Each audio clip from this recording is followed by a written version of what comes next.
2023.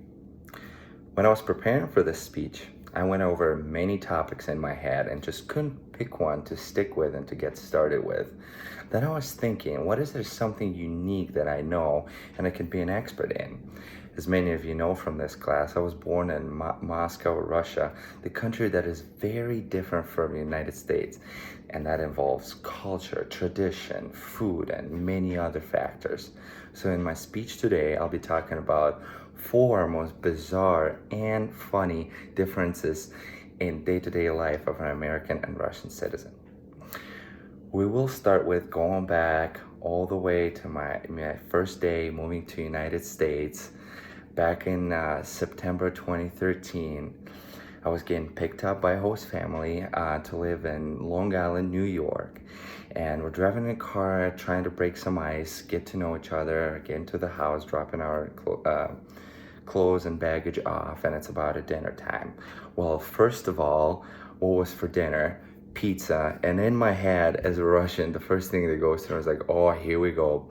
That's all Americans eat, pizza and burgers. I'm not gonna be a good athlete here. But it wasn't the most shocking thing that I saw that night.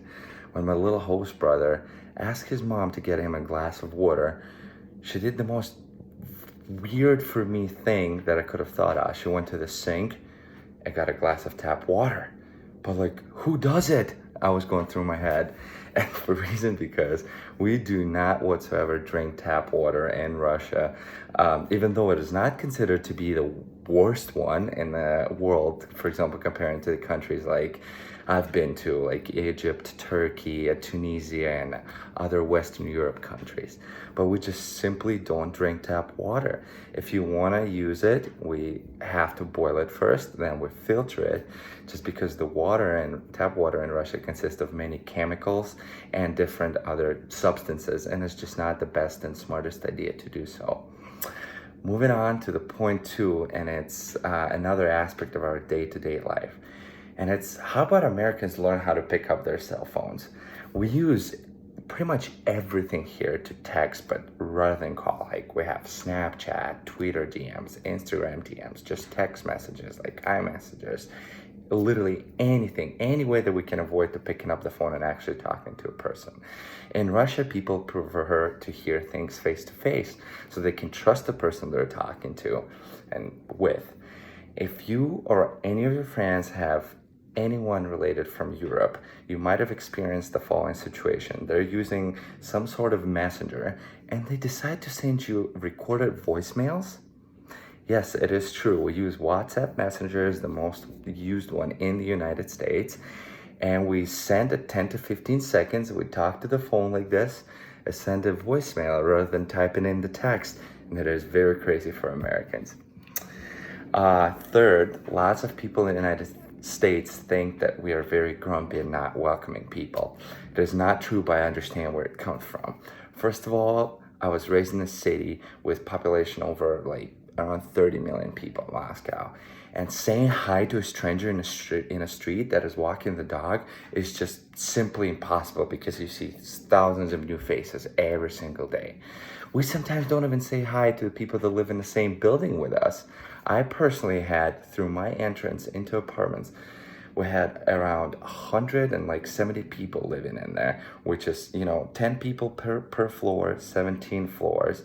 In the entire building, it was more like 700 people. I don't know who they are. So just saying hi sometimes in the elevator would sound very bizarre. Also, we do not pretend to like you in Russia. Some random lady you had a slight inconvenient conversation, let's say in the store about something, won't be as nice to you as she would be here in Minnesota or United States. She would probably let you know you made a mistake in the most passive-aggressive way and try to somehow maybe hurt you with some words and make sure you're stupid or something. So also in Russian restaurants and public transportation, do not expect a waitress to smile at you and be super friendly. It's just not something they do. Russians call the American smile an attendant smile, meaning that they mask their true feelings and that comes across as insincere. However, people are generally nice to you and that are friendly to you will do way more good stuff back home in Russia, and they will sacrifice their time and efforts comparable to people here that call you a buddy, and they might be very friendly and very nice to you, but they just won't go all out and help you in the situations where you're like stuck. You can only, rely on very few people here in the States. And for the last point, I will switch the tables and say what Americans find so weird about us Russians and how superstitious we are. Our folklore has like myriads of superstitions relating to all spheres of life. Even if you don't really believe in mysticism, hundreds of weird superstitions constantly pop up in your head. Something like do not shake hands across the doorstep or you will have a quarrel, and you have, do not sit at the corner of the table during the dinner or you will never get married. And that's more for the girls. And for the guys, it's opposite. If the guys sit at the corner of the table, they will get married the quickest and the fastest. And some of my favorite one is do not return to the house if you forgot something, otherwise you will have a bad luck for the entire day.